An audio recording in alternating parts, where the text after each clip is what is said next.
several weeks ago, I had a follower who said that they had a difficult situation that they were dealing with. Basically, the woman reached out to me and said that it's been a year now, and her in-laws had told her prior to this year that they didn't like her. And I'm not sure how it came out, like how she knew for sure or what was said, but it was enough to basically ruin the relationship. Basically, the husband and wife have done what you should do and have, supported each other.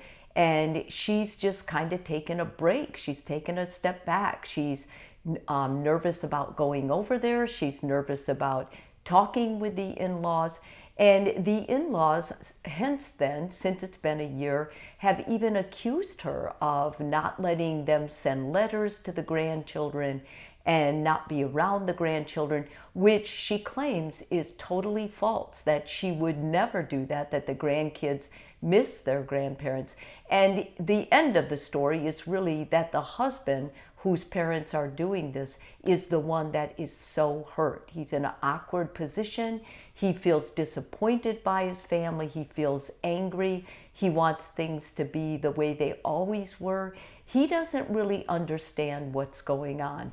So when they asked me what I thought, this is a very precarious situation. And one thing we know about in the field of marriage is that when the in-laws don't accept the new wife or the new son, it makes it very chaotic for the marriage. And instead of being supportive parents, they're actually driving a wedge into the relationship. This is especially true if the mother-in-law has problems with the daughter-in-law.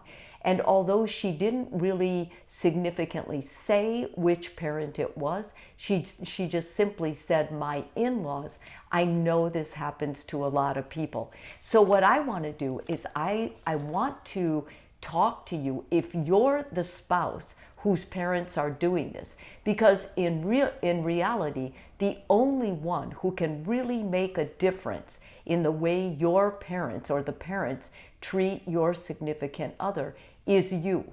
It doesn't matter, even if in this case, the daughter-in-law would go and, talk to them, they probably would not be as successful or as forgiving as if the son went, because the son is their child. And there seems to be a familiarity with parents that they'll talk to their child, but not to the significant other of their child. So this is what I think you should do. I think the person whose parents are doing this should address their parents and have a heart-to-heart conversation. What happened? Why are you doing this? And it would even be okay in my book if you took a little journal and you jotted stuff down. Try not to be defensive at that point. Try not to protect your partner. You're trying to get the facts. You're trying to understand what happened. And all that matters is that. Like, try to be friendly, try to be congenial, but don't get into anything at that first meeting. Secondly, try to practice empathy. Sometimes we don't understand how things come across, and maybe something was said by your spouse that wasn't even, it might be nothing to you. It might not have been the intention that they're putting behind it, but it's important that you understand how it hurt them.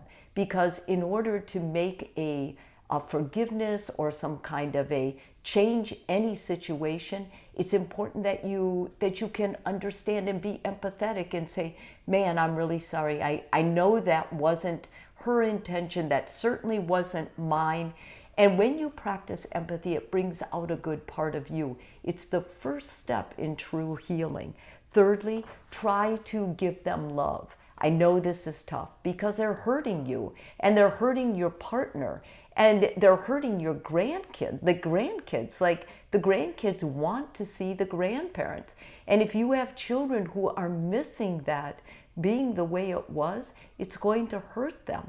So it's important that you go the higher road and say, what can we do to show you love? Or what can we do to show you that we care about you? We want to mend this. And it's important that you both are on the same page with this. So you want to talk to your spouse, especially after you have the truth of what happened, so that your spouse can hear it. And if your spouse understands how significant this is for you and the children, they will usually do whatever they can to heal it. I think next, it's really important that when you are together and you have that meetup, that you kind of both roll with the punches. Like, it's going to be awkward, things are going to be said, you're going to just have to overlook. And it may even seem like, we're the only ones that are always rolling with the punches. We have to, bow down to their needs. Listen, most of our parents are older, and most of our parents that have estrangement issues like this or react this way have some sort of toxicity in their family of origin, because otherwise you don't do this kind of thing with family. So knowing that and being objective about that, being able to stand on the side of that, it's going to be easy for you not to take seriously maybe some of the offensive things they say. And don't put it off. I think so many couples just say, we had a fight a year ago, or there was a misunderstanding a year ago. They don't come around anymore. They don't see our children anymore. Because what you're doing is you're setting up a whole legacy when you do that kind of thing. And that's going to hurt the children in the long run. Not only that, but what's to gain?